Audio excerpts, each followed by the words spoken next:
Haji Ketua Menteri Sabah umumkan peruntukan berbilion-bilion untuk rakyat Sabah. Betulkah? Ini semua hanyalah muslihat dan juga hanyalah propaganda murahan daripada Ketua Menteri Sabah. Masyarakat Cina pertikai lori air JRS usang dan kotor. Tidak malu.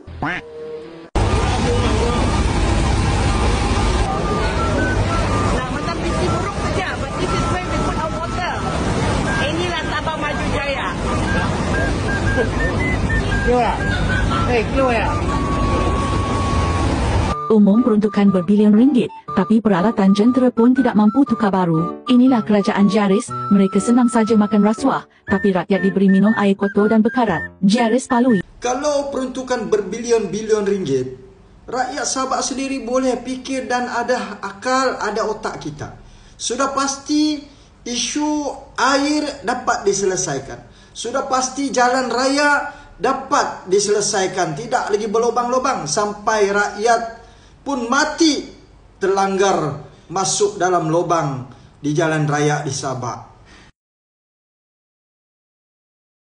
Bayangkan inikah peruntukan bilion-bilion daripada kerajaan JRS yang diumumkan oleh Haji G. Sedangkan kamu lihat sendiri, tong, lori, air pun berkarat.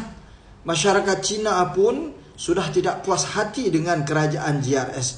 Kalaulah bekalan air daripada lori yang berkarat ini dihidangkan, diberikan kepada rakyat dalam keadaan kotor, berkarat, apa keselamatan rakyat yang rakyat boleh miliki?